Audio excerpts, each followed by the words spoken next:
And welcome to Bags and Boards. Coming up on tonight's show, we talk Codex Card Time Strategy from Dave Sirlin and Sirlin Games, plus news, new releases, games on Kickstarter, and more. Also, the Heavy Cardboard crew is back talking about 18 Dixie. What have we been playing? What games have we picked up lately? Find out tonight on Bags and Boards.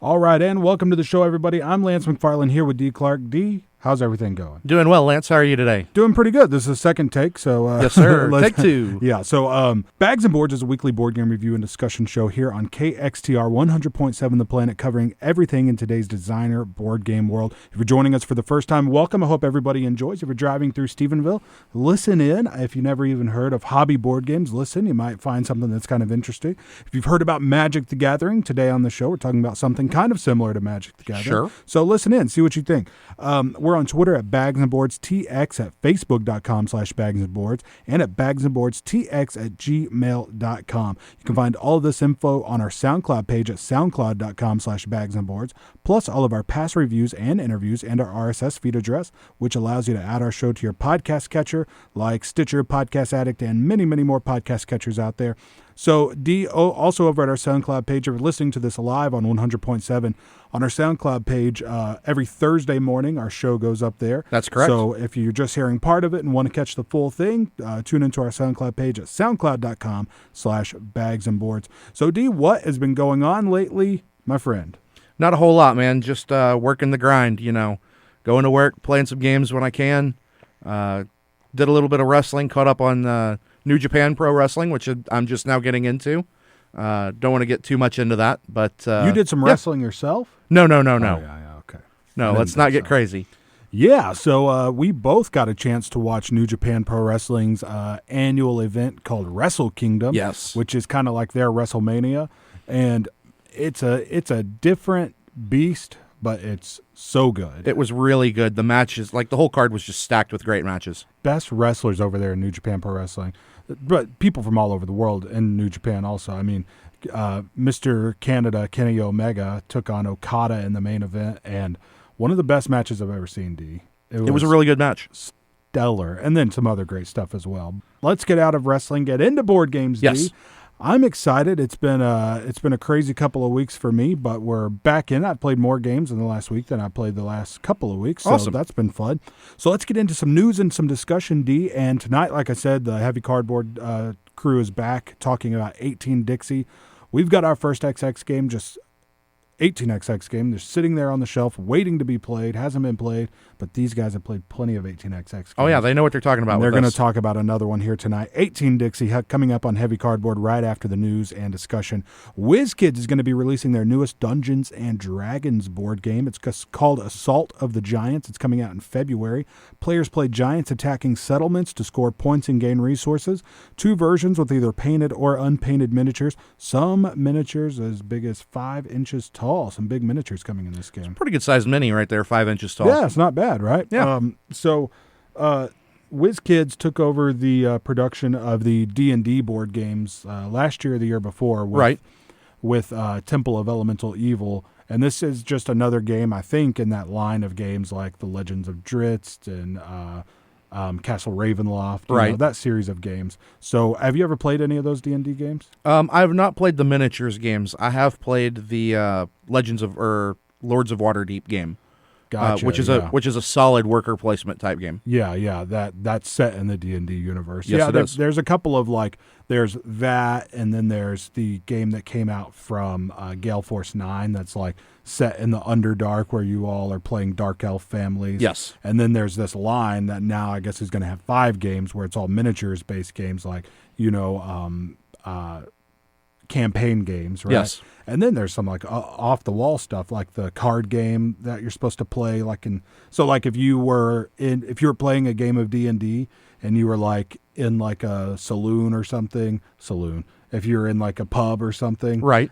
In the game, your characters were in a pub and you were going to sit down and talk to like a person in the pub, like you would play this actual physical card game, Right. as like a bet or something, rather than just like, oh, let's roll some dice, which is kind of cool, right? Yes, You know what I'm absolutely. talking about? Three Dragon Ante, I believe, is the name of the game. Yeah, it's that's a good. what it's It's a fun little card game. Yeah. So anyway, Game Salute is going to be releasing Richard Breeze's newest game, Key to the City, London, later this month. So if you're a fan of the Key series from Richard Breeze, I believe this is almost like a remake of Keyflower. So if you like Keyflower and want to try this or never got to play Keyflower, check it out. Stoneblade Entertainment is going to be releasing Ascension Year 3 box that includes everything released for Ascension during its third year, which is an interesting release, a way to release something. Yeah, that's kind of curious. So that includes, I think, the main big boxes, Rise of Vigil and Darkness Unleashed. Have you played either of those? I have not. What Ascension have you played? I've got an Ascension at home, but I haven't played it yet. The only Ascension I've played is the original Ascension. Oh, really? Yeah. They release a new game almost every year. Somewhere in that neighborhood. I Year, guess 18 months, something like I that. think you're looking at like maybe 2 for this 1 year, Right. But I think this is going to come with all the expansions and, like promos and everything that came out that year. A cool game that I saw from Essen this past October or November, whenever Essen is, that really caught my eye was called, I'm not sure how to pronounce this, but it's Flame Rouge. I think it's Flam. Flamme Rouge. It's a FLAMMEROUGE. So it's a bicycle racing game, and it has a lot to do with like drafting and stuff as Right. well. So you've got these little minis of these bicycle riders, and you're just racing around the board, and there's a lot of card play involved, but like some drafting elements too, where you can catch the draft and stuff. Okay. So it looked really interesting. It looked.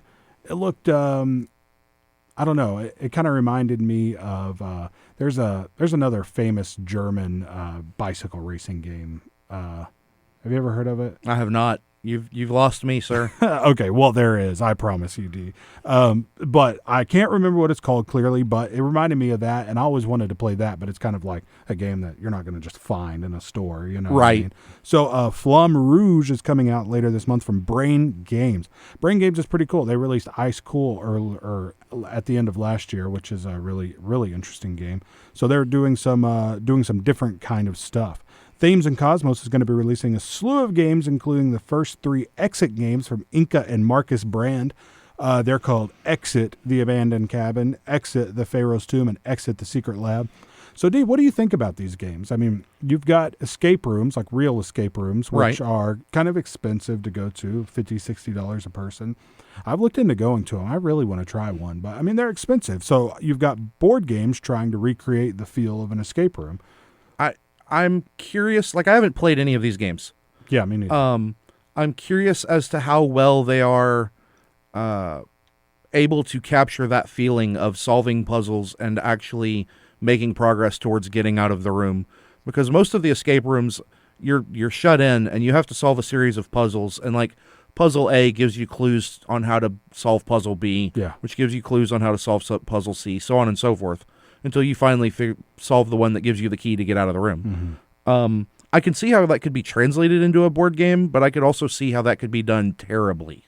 So they have my attention. It's not something that I would instantly turn away, but it's not something that I'm super excited about either. If that Okay. makes sense. Yeah, I'm interested in it because, last year you had, there was a game called Escape the Room. Then there was the Escape Room, the game, which you Right. can actually buy at Walmart. Even here in Stephenville, they have it. And that got pretty good reviews. There's a game coming out next year called Unlock, which is pretty similar. They're going to be releasing multiple. Unlock is pretty interesting. It's coming from Space Cowboys, which is the same company that released, say, Splendor and Time Stories. And this is kind of similar to Time Stories, where when you buy the base game, you're kind of buying the system. Right. It's almost like you're buying a PlayStation, right? And then they'll release modules for it that you plug in and play the module, and then you're done with it. You Right. know? So they're kind of continuing on with that game with an expiration. Like once you finished it, you're done. You're with done. You know the answer. Yeah, so they're continuing on that like they did with Time Stories, but doing an escape room theme to it. Okay. So, but this one that's coming out, what I say it is called? It is called.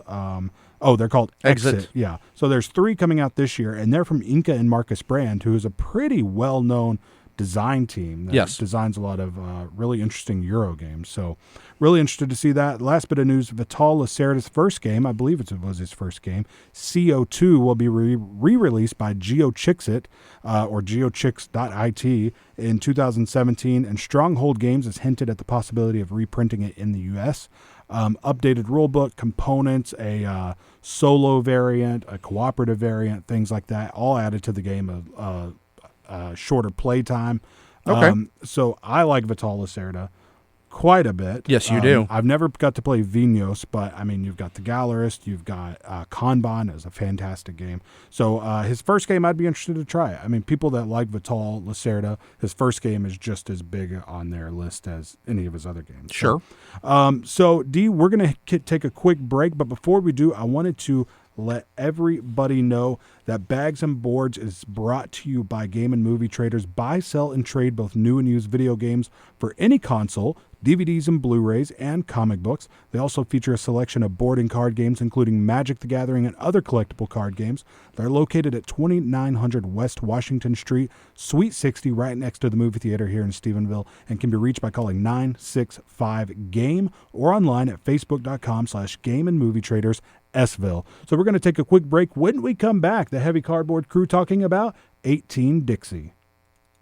One more time before I go. New school. Sorry. If she get me cheating, I will never tell her sorry. Old school. At your school. Oh! Playing the best in hip hop.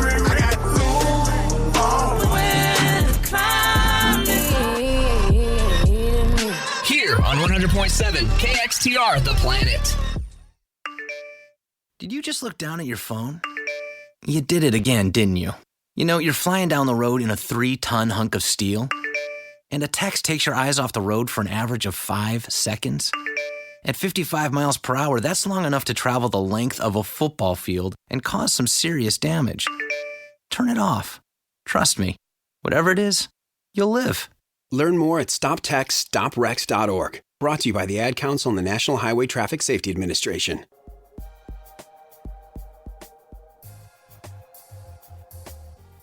I'm excited to hear your take on this next one. Tell us a little bit about 18 Dixie.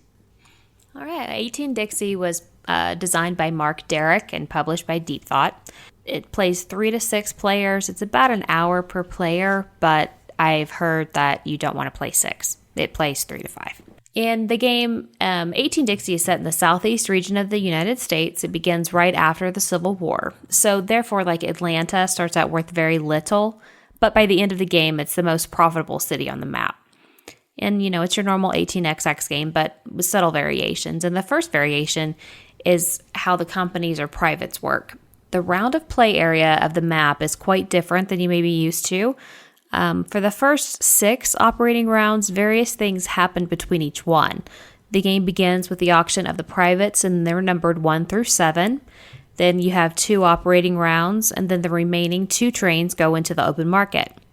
After that, another stock round begins with more privates and miners available for purchase. And then between operating rounds 3 and 4 and the third stock round, certain numbered miners close, and then the rest of the miners close between operating rounds 5 and 6. And then after that, it's just a normal 18XX operating round, stock round scenario. Yeah, that when I saw that, because I've yet to play this. I saw you guys playing this, but I saw it. Normally it just goes stock round, operating 1, operating round 2, operating round 3. And I saw that, and it looked like, you know, one of those yes/no diagrams. It does. It's a very long. it's a process. But it looked interesting. Yeah, it's really nice that it's right there on the board, and you can see going forward what's about to close. And so what's really cool about the game is that, I think anyway, the miners always split profits 50-50 with the owner. The charter comes with a 2 train, and the train is printed on it, so you can always run. And it's a great moneymaker for you to be able to start a good company later on, but it's also good to get the more expensive track lays around the board. And there are so many companies, and the coolest thing is that the minors grow up into majors. And so when that happens, all money, tokens, trains, everything will go along to the major. Like, it'll just kind of grow up, and the major kind of absorbs all the minor stuff. That's cool. And then in addition, some of the minors will allow you preferred shares in the major companies, and those preferred shares do not count against your 60% ownership cap. So you can go above 60% if you have those preferred if you have the preferred shares. So it's very important to at least try to focus on opening minors that you know will go well for folding into major companies. It even says on the charters which ones kind of work best together. And then 2 of the majors can be started by the purchase of a private company at the very beginning, and that gives you the presidency. And it also puts 3 shares into the open market, so you're immediately floated. Nice. All right. Another pretty cool thing about 18 Dixie is that the train ruster, that whenever the trains rust, you get salvage value. So you get to recoup a little bit of your money when the trains rust. Oh, so you can kind of use that money to roll into your next train purchase if you're trainless or whatever. Exactly. And another thing, one of the privates has what's called spare parts. It's just a little token. And you can add those spare parts to a rusted train, and that allows you to run for one more operating round. That's pretty cool. So you can have your spare parts run one last operating round. Then when it rusts, you get salvage value. So it's pretty cool. So it also it softens the blow for whoever has that one private, right? For sure. So the kind of difficulties with there being privates and minors and majors and the intricacies of when stuff closes and when other things become available, that can be a little difficult for a brand new player kind of to wrap their brain around it. When you say brand new player, do you mean brand new 18xxer or brand new? Yeah, okay. Like you played 1846 a couple of times and you want to jump into something a little bit more meaty. That helps you a little bit because of the train salvage, and being able to maybe get that spare parts private company at the beginning of the game. So really the only thing that's not cool about the game is the actual purchase of the game. It's pretty expensive. It's $203 on the Golden Spike website. But at least it's not Deep Thought Games. I mean, it is, but it isn't. You don't have to wait 4 or 5 years. You can get it in a couple weeks. Exactly. So at least there's that. See, silver lining. Yeah. But one of the reasons why it's so expensive actually is because it comes with additional components for 2 more games, 18GA and 18MS. Right. So you have smaller Georgia and Mississippi are 2 smaller 18xx games. So you get 3 in 1. Yeah. So that's not bad for $203. That, right? Yeah. But yeah, that's it. That's my only gripe about it. It's another great 18xx game that I can't wait to explore more. It's just I discovering that I'm liking 18xx games that have minors that turn into majors, like Ardennes and EU and this one. Oh, ones that grow. So they grow up. Companies that grow up. Yeah. All right. Very cool. I'm excited to play it. I mean, I saw you guys, everybody having a good time, and I'm walking around with my box of Imperial Millionarios with all these strangers at the con anybody want to play. Well, you know, I offered. It's all good. Nah. We'll play it soon enough. Yeah, but I mean, I don't really feel comfortable giving it a rating. I've only played it once, but no, that's 18 Dixie. KXTR 100.7 is brought to you by Philip Vasquez at tsulawyer.com. Philip offers TSU students and Stephenville residents law services for DUIs, drug offenses, and other legal matters. Philip can be reached at 254-796-2270, but all information can be found at tsulawyer.com. Philip, tsulawyer.com is dedicated to supporting Tarleton Student Radio. All right, D. Also, man, I wanted to tell you, Circle A Skate Shop is located inside Game and Movie Traders here in Stephenville, next door to the movie theater. They offer skateboards and longboards and carry accessories, including trucks, wheels, skate videos, and more. Information at 965-GAME or by searching Circle A Skate Shop Stephenville on Facebook. So, D, let's get into talking about some games we played in the last week.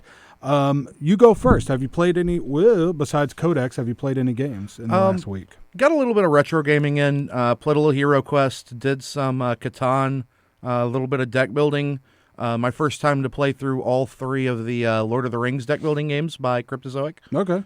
They use the same system as like the DC games, the Cerberus system, but they've got their own spins on ways to end the game early and ways that players can lose. Okay. Very interesting. Makes them unique games. Okay. That's about it, man. Played some Catan, you said? Yes, I did. And what else did you say? Played some Hero Quest, the old school like pseudo D&D game. Yeah. And then the Lord of the Rings deck builders. Okay. I got a chance to play not only Codex with you, but my wife and I also played Lagranio, the dice game. Nice. Again, I got out the rules for Harry Potter Hogwarts Battle, and I had some trouble with that rule book. I mean, I would be able to figure it out, but it's not the best rule book. It looks like it's going to be a fun game. I'm excited to try it. Sure.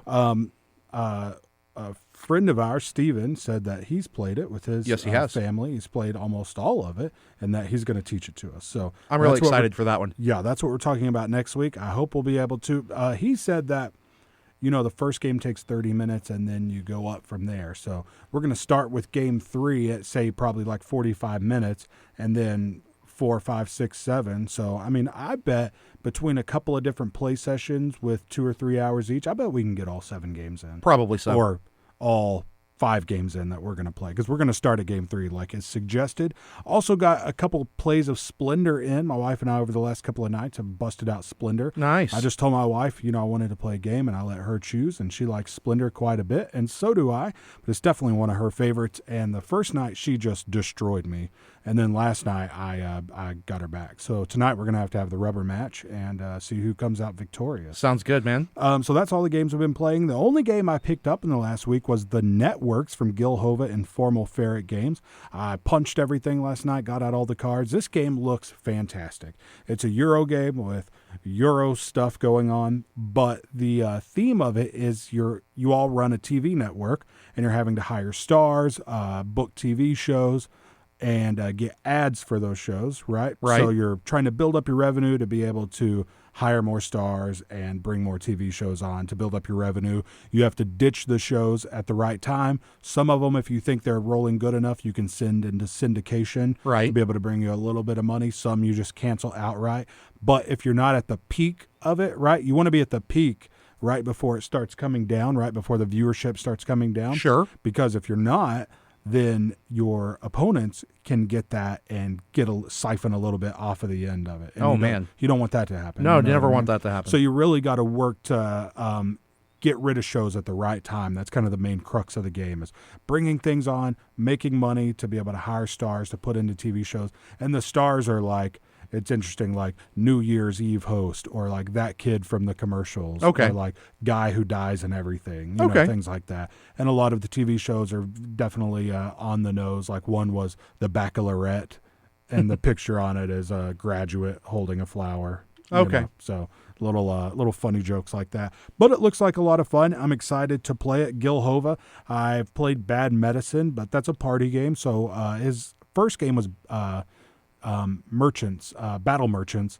I think it's called Battle Merchants, where you're playing a guy who goes and gets equipment off of dead heroes in a dungeon and then sells it to the new heroes coming through to go try and fight monsters in that dungeon. And people like that game quite a bit. He was running a tournament of that at BGG-Con a couple of years when I went, and a lot of people there. So I'm excited to play a new game of his that isn't a party game, even though his party game is really good. So new board game releases and release dates, only one, D. It's a definitely an interesting time of year in the world of board games. Yes, it is. You know, the big conventions are over. Convention season is done. Christmas is over, so board game releases are very, very light. Right now is a time of year for lists, whether they be best or anticipation, one of the two. You know, it's a time of year when people are doing lists, and there's not a lot of board game releases, not a lot of news, not a lot going on, just good games to be played, right? This is a good time to catch up on that backlog of games you have that you haven't played yet. For sure. You don't have to worry about new games that are coming out. You're not worried about news and all the ancillary side stuff going on in the board game world. So yeah, good time to play games. So D, we're going to take another quick break, and when we come back, we're going to be talking about Codex Card Time Strategy from Dave Sirlin and Sirlin Games, and we'll be right back. In my car, because I'm driving a lot. It's okay to roll your windows down and turn your radio all the way up. In my car. Only if you have it tuned to the planet. Come on, y'all. Otherwise, it's not okay. Got it? Definitely in the car.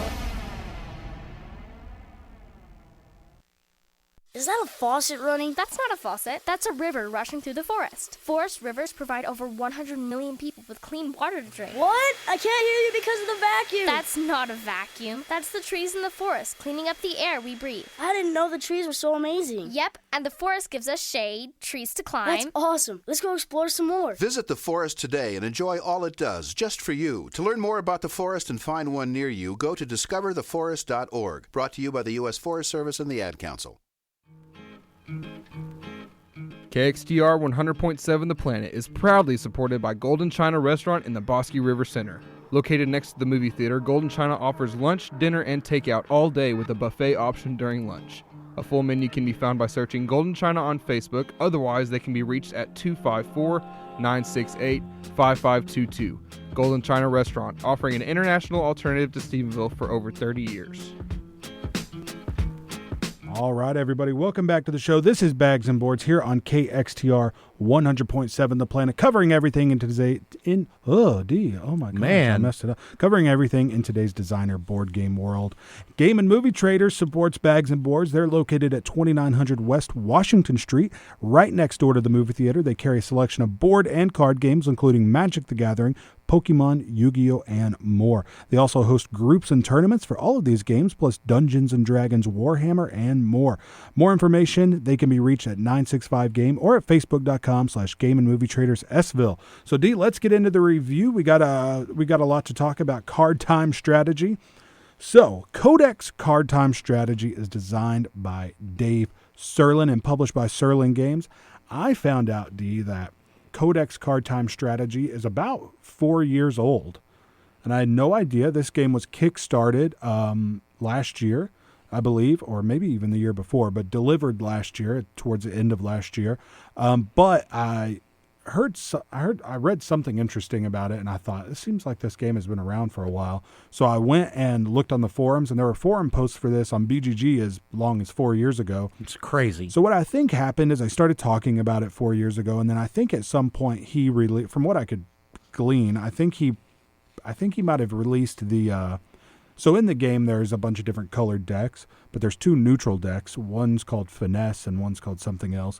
And I think they released those two decks online a long time ago. Just as here's a concept? Yeah. It was like a print and play, because people, 3 years ago were playing this game, but I don't think that all the different colored decks existed, right? Okay. So, D, what I found out, something else interesting I found out, was that Codex, we know it's a customizable, non-collectible card game, right? But it's set in this universe called the Fantasy Strike universe. So doing a little digging, I found out that Fantasy Strike is an online fighting video game by Sirlin Games. I guess their video game development division, that you can play on patreon.com/Sirlin. That's Sirlin. So it's right now it's in the alpha stage, and you can play, I think there's 6 playable characters, but it's just like a Tekken, Mortal Kombat, Street Fighter type fighting game. Featuring all of these characters that we've been playing in this game. Okay. That's crazy, pretty right? interesting. Yeah. The one guy who's like kind of like the main is the main cover guy for the game is the one of the ninjas from the white deck in the game. Okay. So the Fantasy Strike universe and the Codex universe are inspired by real-time strategy games like StarCraft and Warcraft. That's what they're going for. I was like slightly confused about that because it doesn't seem like a real-time strategy game, right? But kind of what I think he's going for is the almost like the tech tree nature of a real-time strategy game, where you're like choosing a path and going down that path, right? That's very much what it feels like. You have to, at some point, you have to specialize in one of the various facets that each color presents. Yeah, so I think that's what they're going for from real-time strategy games. So Codex is a mix of deck building, which is kind of the main mechanisms of how you're going to get your cards, and you do deck building like you add to your deck, not from buying cards like you do in a typical deck builder, but you're going to do it in a mechanism from the game Mage Wars, which is you have a binder full of all your cards, and you're going to be choosing 2 cards each round. At the end of your turn, you choose 2 cards, set them aside. The next time you shuffle up your discard pile to be able to draw from, all of those cards that you've been pulling at the end of each round will be there, right? Absolutely. So just like other deck builders, and something that I started kind of getting a sense of in our last couple of plays is that you want to try and thin your deck. And like in most deck builders, there's a lot of ways to thin your deck. Right. And this one, not quite as many. You have There's to really be kind only of one. You have to be kind of inventive, right? Yes. And there are some ways to... There are a couple ways in a couple of the decks to trash some cards, but not a lot, right? Not very many. You have to No. hire workers. That's pretty much the main way to do it, is to hire more workers. So what's going to happen is you choose a color of a deck, right? So there's green, there's blue, there's white, there's all the different colors, right? So they all have a different theme to them. They're all set in the same universe, but all with a different theme. Green is like, big creatures and foresty type stuff going on. Right. Blue is like law, order, stuff like that. White is like this ninja monk clan. Yeah, and purple is really interesting. It's got like this time travel theme. So like the 3 specialties are like past, present, and future. So that's what these decks are. They're a main color, but then each color is going to have specialties, right? Correct. So there's 3 for each. So like I said, past, present, and future for the purple deck. For the green, you've got growth, balance, and feral. So different types of magic for each one of these colors. And they play shockingly different depending on which specialty you go into. They do, yeah. Black, for example, was the first one that I really noticed. One of the 3 specialties is necromancy, and basically what it wants to do is make a whole bunch of skeletons, and none of them are very big, none of them are very powerful, but there's a couple of cards in the deck specifically designed to help skeletons, and so then your tiny little guys get a little bit beefier, and you've got so many of them that you can just go around whatever blockers there are and get a bunch of damage done. Yeah, and that's how when we played I won. But then after we were done, I went and looked at the other 2 specialties, and one of them was death, and then I don't remember what the third one was, but the death one was all about just sitting back, playing defense, and making your opponent's creatures completely useless. Yeah. So where the necromancy one was about making all of your guys and then making them, bigger and better, death played almost the exact opposite way. It wanted to sit back, relax, and make your opponent's creatures completely useless. Okay. Yeah. It's they are really, really different. And what you're trying to do in this game is destroy each other's base. You got 20 life on the base. You've got the cards come in different levels. So your starter deck, they're level 0 cards, right? So your base counts as your tech level 0 building. Then you're going to be trying to build via having enough workers and paying enough gold. You're going to be building Tech 1, Tech 2, and Tech 3 bases. And those are going to allow you to buy and use higher level cards. So when you start getting these cards, your starter deck is going to be all Tech level 0 spells, creatures, things like that. Right. And you're going to start playing, and then you're going to be... you can do a lot of different things during your turn. You start with a hand of 5 cards. You get gold from your workers. You start with either 4 or 5 workers, depending on if you're the starting player or the other player. And then every turn, you get gold for your workers. You can add a worker every time by paying a gold, but then that's going to give you an extra gold for every turn after that, right? And it also burns one of the cards out of your deck that you've decided is not whatever direction you're wanting to go in. This card doesn't help what I'm trying to do. Get rid of it. Yeah, I kind of wish that they had a mechanism where, like, for my first worker in a turn, I pay 1 gold, but then for my second worker I want to hire, I have to pay 2 gold or something like that. Right. Like, give you the ability to hire more workers in a turn to burn specific cards that you have in your hand now. Because just like a deck builder, at the end of this hand, I don't keep what's in my hand. I have to discard it, right? Correct. So what if I was like, I really want to get rid of these 2 workers right now, but I'm going to have to wait till that cycles all the way back through. You know what I mean? But anyway, that doesn't exist. So unfortunately it doesn't exist, and it's probably for the best, because otherwise you would just thin your deck out to the 3 or 4 cards that you want to see almost immediately. Yeah, that's your true. first couple of turns you'd pay 1 or 2 or however much money you had to place as many workers as you could to thin the deck out, which then you're getting the cards you want as soon as you want them. Yeah, I do kind of wish that there was a little bit more ways to thin the deck out, but there's enough, right? And there is, interestingly, once you have the Tech 3 building built, or no, I take that back. Once you have 10 workers placed, you can just not put any more cards in. You have the option to take less than 2. Oh, yeah, that's true. But the Tech 3 cards, for the most part, are so good that you want them in the deck. Yeah. So you end up spending time to get those very best cards in there. I will say that's another interesting point. We'll get back to how the game plays, but you very rarely got up to that Tech level 3. And I don't think either of us, I got to Tech level 3 a couple of times, but I never saw the level 3 cards. Not quick enough to, at the end of that turn, get the cards out, set them aside. Then after your next turn, they're in your discard. Then they get shuffled in. Then you have to draw them, play them, then use them. Right. I mean, you're talking 5-6 turns before they became useful. Yes, know? And by that point, the game was over or very close to it. Yeah, so that's interesting. It might be interesting to try a game where you start at 30 life or something. Because, I mean... Just to make the game a little longer. You can just do that. You can. I mean, sure. So anyway, you're going to get a hand of 5 cards. You're going to get gold from your workers. So you have 3 heroes up at the top that are kind of like your main guys for each of the different specialties in your color. So those 3 heroes are going to have different levels. So say level 1 through 3 is 1 special power and a certain... every character card has an attack and a health on them, right? So... each different level is going to have a different ability, and it's going to have a different attack and health, right? Correct. So on your hero, you're going to try and level them up. You pay 1 gold to level them up, and you can do that as many times as you want during turn.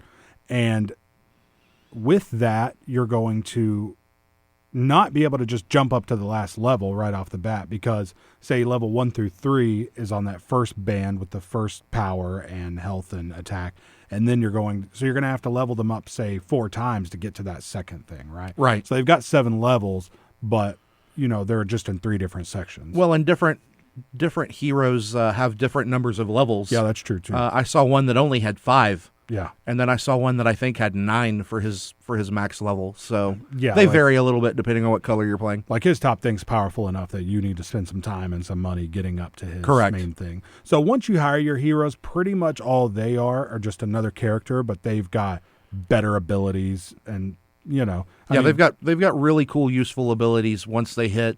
Well, some of them have them immediately. But as you level them up, their abilities, you get more of them, they become better. Yeah, but you do have to have a hero out to be able to cast spells, as we found out. And we were playing that wrong for a while. But you've got your heroes, you've got your spells that you're playing, you've got your creatures that you're playing. At the end of each turn, you're going to pull cards out of your binder, add them to your deck. You're going to discard your entire hand, reshuffle once your draw pile is out, and then start drawing again. So your deck of cards is just getting better and better and better as you go along. And then what you're going to do is every turn you can level up, you can hire workers, you can cast spells, you can play as many cards and spells as you can afford, right? Correct. Level up as much as you can afford. Everything costs money in this game. But then what you're going to do is right at the end of your turn, you can attack as much as you want, and all attacks are a 1 versus 1 attack. You say, this guy is attacking this guy, right? Or you can attack buildings. You can attack, even like upgrade cards that just put like a spell out on the board, like, you hire workers for free. Those all have a health. You can get rid of those as well. And then all your buildings, your Tech 1, 2, and 3 buildings all have a health, and your base has a health. So I'm attacking your building, but the only way you can stop me from attacking your building is by setting up your squad. What was it called? Patrollers. Yeah, setting up your patrol units, right? So you've got 5 spaces, maybe 6. 5. Okay, 5 spaces up at the top of your board, and that's your patrol zone. So what you're going to do at the very end of your turn is you're going to move heroes up into heroes and creatures up into those slots, and that is the first thing I have to attack. I can't get to your base. I can't get to your other creatures before I attack your patrol zone. So those give you different abilities too, like 1 patrol zone space gives you +1 attack. 1 patrol zone space has to be hit before anything else. Correct. So if you have something that you want to be hit to give you another ability, put it there, things like that. Absolutely. So that's pretty much the game. You're going to be attacking, defending, just like any other Magic style 1 versus 1 game, until someone has gotten 20 life away from the base. So D, tell me general thoughts about what you think about Codex Card Time Strategy, and anything I missed in the rules of the game. No, I think you did a pretty good job of covering the game as far as the rules and game mechanics. One of the things that stuck out to me, and we touched on it a little bit, was how each of the different colors have very distinct play styles, and you can, to an extent, mix and match between those styles, which absolutely gives the game a lot of replayability, because you can try different styles, different strategies. The artwork is very solid. It is a little bit cartoony. If that's not your style, then maybe it's not for you. But I really enjoyed it. They're not kiddish. They're solid. It's solid art, just in that particular style that some people occasionally don't care for. The game itself, all of the pieces are pretty solidly put together. Yeah, sure. We got the Super Deluxe box with all of the bells and whistles, all of the counters, all of the tokens, all of the extra things that you can get for a game like Magic, but most people just use dice for. Yeah. So let's talk about the differences and the ways that you can buy the game, right? Right, sure. So you've got some really small versions, which I haven't looked much into, but then you have kind of a normal size box, which is a normal price. And that one comes with a red and a green deck, right? Right. And then I think you can buy the other decks to add on to it. Okay. But if you want everything all in one shot, say that you download the print and play, you just look into it enough that you think, I'm going to like this, hear enough reviews, read enough reviews. There's a $175 box. That's the deluxe version of the game. Right. I think it's about $175. That's what I read or heard somewhere. And that version of the game has everything. So it came with neoprene mats for the 1 versus 1 game, which are probably $30 a pop. Yeah, it came with cardboard mats for the other players. So there are different versions of this game you can Absolutely. play. The main game, what the game is designed to do, is be a 1 versus 1. You can do 2 versus 2, and you can do a free for all that's 2 to 5 players, or 3 to 5 players. So it comes with mats for all those different players. Like you said, it comes with tokens. It comes with a life counter for the 1 versus 1 game. 20 to 0, and then it pretty much just comes with all the different cards, right? Yeah, it comes with every card that supposedly they're ever going to make for this game. Yeah, that was kind of their deal. It's like, this is it. There's not going to be any more. They don't want it to feel collectible at all, and not even collectible in the LCG sense. A living card game is technically not collectible, but if you want to keep up with it, you're still going to spend an insane amount of money. Over time, you will. Because, take any of those Fantasy Flight games, LCGs, Lord of the Rings, Game of Thrones, Warhammer, any of them, they are pumping those things out. They come out all the time. Yeah, once a month. So, if those are $20, $30 a piece, the expansion packs, you're going to spend a lot of money over the course of a year to keep up with them. Yeah, it adds up. They nickel and dime you to death for sure, which is something that Mr. Sirlin here said that he absolutely wanted to stay away from. Yeah. So I don't expect to see anything else come out for Codex, which is kind of disappointing because there's a lot here and there's certainly room for more.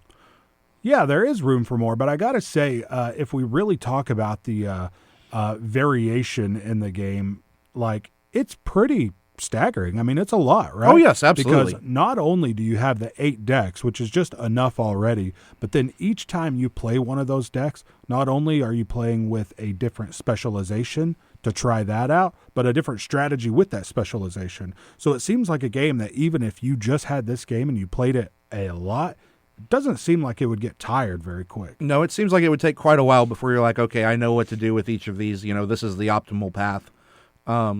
That said, with any game that they say, there are going to be no expansions, it will have a shelf life. It will eventually run out. For somebody, it's going to. Yeah. Yeah. That's like, the BattleCon series they come out with more stuff for that, but it's just a gigantic box that I could never see myself getting tired of, as even if I played it a lot more than I do, it's got a shelf life. It would be difficult to hit that shelf life. So that's probably a fair statement for this as well. Yeah, and there are the 8 decks. There's also some neutral decks, which I think is how you could deck build a little. Yes. And I think there are some other ways to deck build, like maybe even add the colors together, but I'm not quite sure how to do that yet. The rules book mentions playing with multicolored decks, but it doesn't go into very much in terms of strategies or ideas or ways to go about that other than these are the following restrictions if you do. Yeah. So it's got a lot of variation in how you can play it. I've got to say the difficulty level, I mean, it's there, right? The difference in difficulty levels, like say the white deck is pretty simple, and the red deck. Yes. Pretty simple to get started with and to play with. I mean, that's why the red and the green is kind of like the base set, right? Absolutely. Those are simpler to get started with and play with, and each of the different specializations in those colors have a different difficulty level. But then you get up to, like, say, the purple, and you didn't get a chance to play the purple, but I'm sure you played one that I didn't play that was also more difficult. Yeah, the blue one, both times that I played the blue one, it was very difficult to manage, and I ended up losing both of those games against you when I was playing blue. Yeah.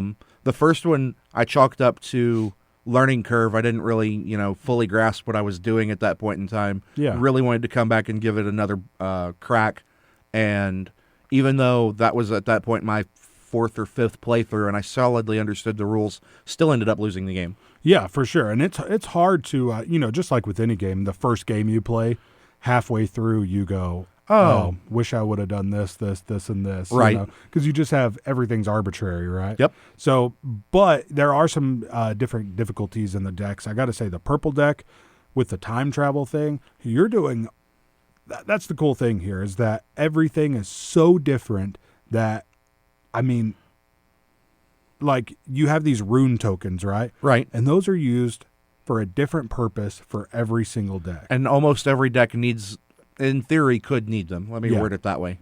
So, like, say the time stuff, when you're in the past, when you're playing cards that are part of the past specialization, right, you're putting tokens on those, and every round you take one off, and when the last token is off, it dies. Yeah. But when you put a card out there from the future, you put tokens on it, it doesn't actually arrive. You can't actually play with it until you've taken the last token off. Right. So, one's coming, you've got to get to that point in the future. The other one, once you get to the present, it's dead. It's dead. So, really interesting, the differences in the decks. I like the way the combat works. What did you think about the combat? You're a guy who likes combat in games. What did you think about the combat? It's simple. It's very simple, straightforward TCG combat. Yeah. My guy is attacking your guy, or my guy is attacking you, or your base in this case. Yeah. Everybody's got their straightforward offense and defense. It's not a Japanese game, so there's not a bunch of zeros at the end, which I really like. That's probably my number one turnoff with certain TCGs, like Force of Will, for example. Okay. Is there's all these superfluous zeros. Really? Yeah, I mean, instead of having a 5/5, you have a 500/500. Really? It's weird. Huh. Didn't know that. Yeah, Yu-Gi-Oh's the same way. Yeah. Okay. But this one actually doesn't have defense, which it kind of streamlines it even a little bit more. The fact instead that of your defense hitting my health, just your attack hits my health. Right. Well, I mean, that's pretty straightforward. Yeah. That you're doing damage based on attack. The fact that creatures do not heal, or your heroes for that matter do not heal at the end of combat gives combat a little bit more weight to it. Yeah. In Magic and several other TCGs, if you get a big thing, you can just beat people to death with it. Yeah. You have to come up with some sort of kill spell, which they don't really have very much of in this game. But instead of doing that, you can go, well, you've got a 4/4. Well, I've got 4 1/1s, so we can get him off the board. Yeah, this is not a permanently debilitating problem. Yeah, and you can attack pretty much anything with anything, right? I mean, yes, your inanimate objects can't attack, but you can. I could say this guy attacks this guy also attacks this guy also attacks this guy. Right, and they're all resolved one at a time, so you don't have to send a bunch of extra things and then let the defender with his big thing decide how he wants to do damage. As the person in control, you get to decide exactly what you're sending and when, which is really nice. Yeah, that's true. And the game is kind of interesting because, at the end of your turn, you set up your patrol zone, and then you just hope that everything kind of works out for you. You know what Yep. I mean? You hope that they don't end up with enough to be able to, destroy your patrol zone and get through to your building. And your units do come in tapped, or turned sideways. Yeah, they come in and turn. I don't want to have to pay Fantasy Flight anybody or Wizards of the Wizards. Coast. Yeah. They do come in rested. There's a good word. Yeah. Exhausted is the word. Yeah. There you go. That they use in this game. So that is something you have to take into account. Just because you played some guys doesn't mean you can do anything with them yet. But it's certainly very interesting. It's a solid card game. There's nothing wrong with it. That's for sure. No, not at all. I really, here's kind of my thing with this game. I can see how good of a game it is. And, one of the hard things about reviewing a game like this is that this isn't a game that's necessarily meant to sit down and go, okay, I'm going to play with this deck.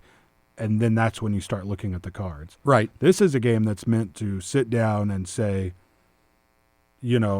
plan out a strategy with your deck. You know what I mean? Absolutely. Like, I know when I go into this game that this is a specialization I'm going to choose. This is a strategy I'm going for.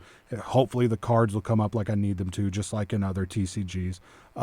So it's kind of hard to review because every time we sat down, we were playing with a new deck. You know what I mean?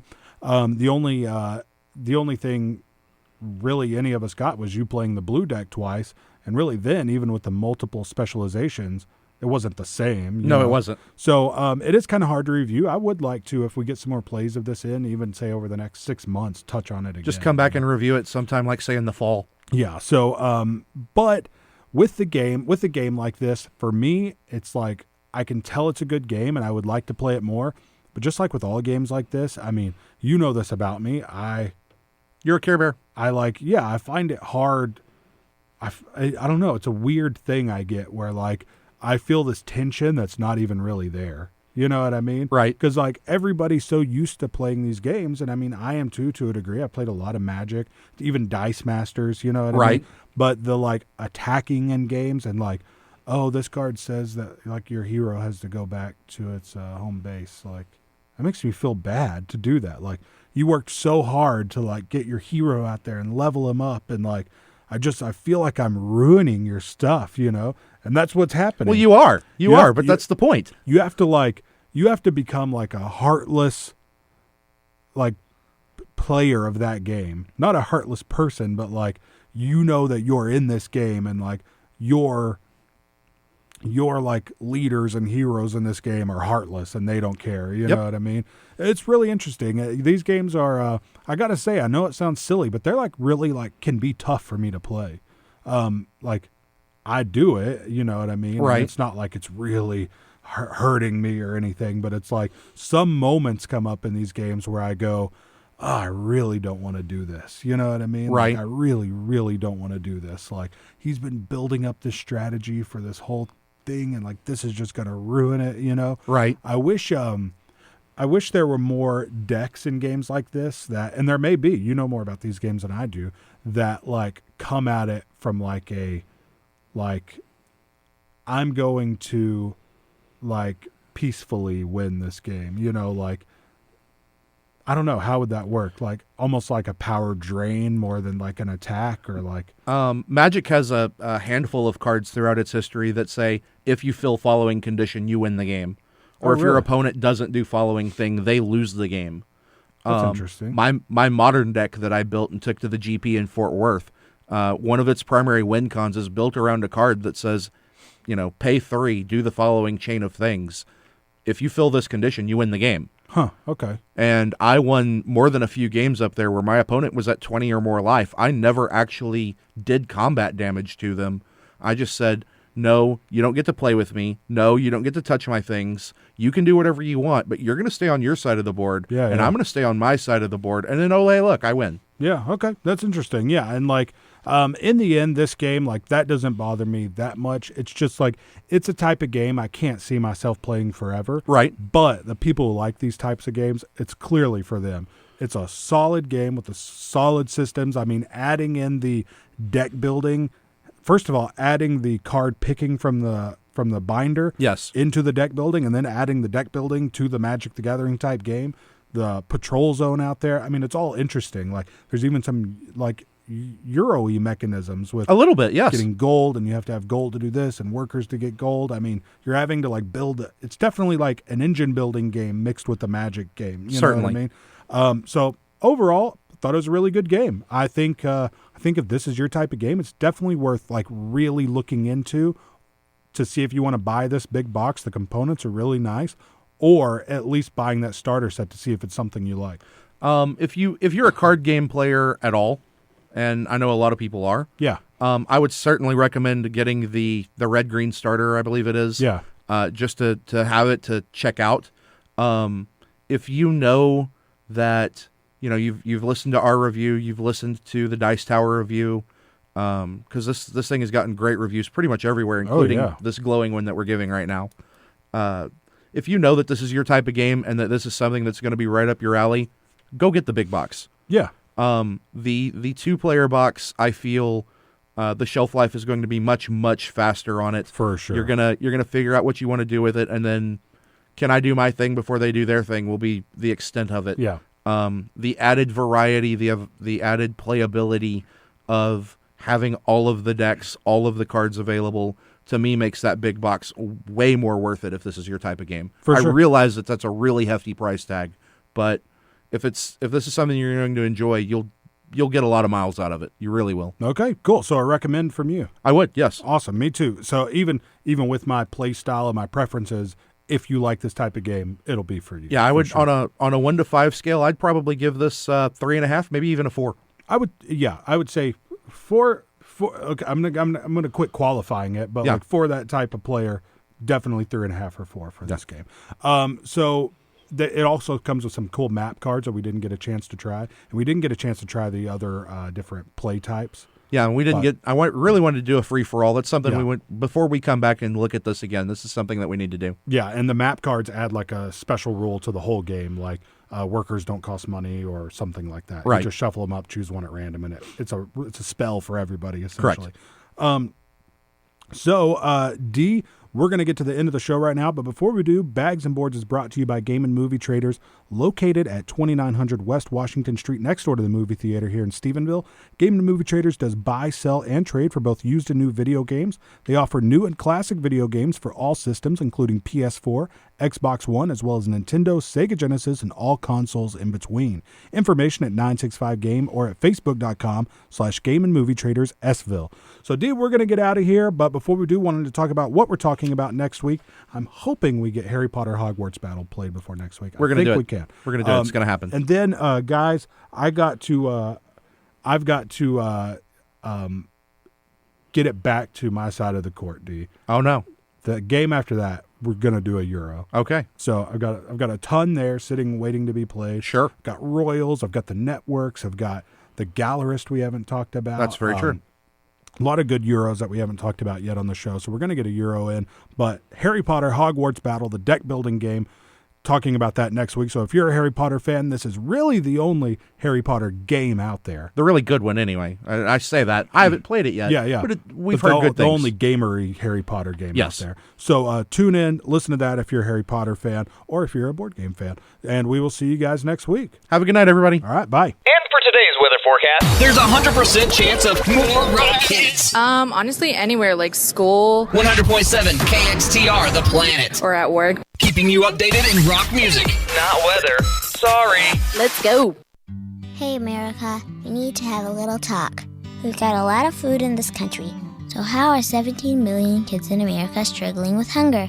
That's why the Feeding America nationwide network of food banks gathers surplus food and gets it to hungry kids who need it. Support Feeding America and your local food bank at feedingamerica.org. To help solve hunger in North Central Texas and to find your local food bank, contact feedingamerica.org. Brought to you by Feeding America and the Ad Council. 100.7 KXTR The Planet is brought to you in part by Videos and More, located at 931 West Washington Street in Stephenville. Videos and More offers a variety of movies and video games for sale or rent, and also has a large option of select knives and other oddities in stock. For more information on Videos and More and their possibilities for Tarleton students and faculty, the store can be reached at 254-413-4734.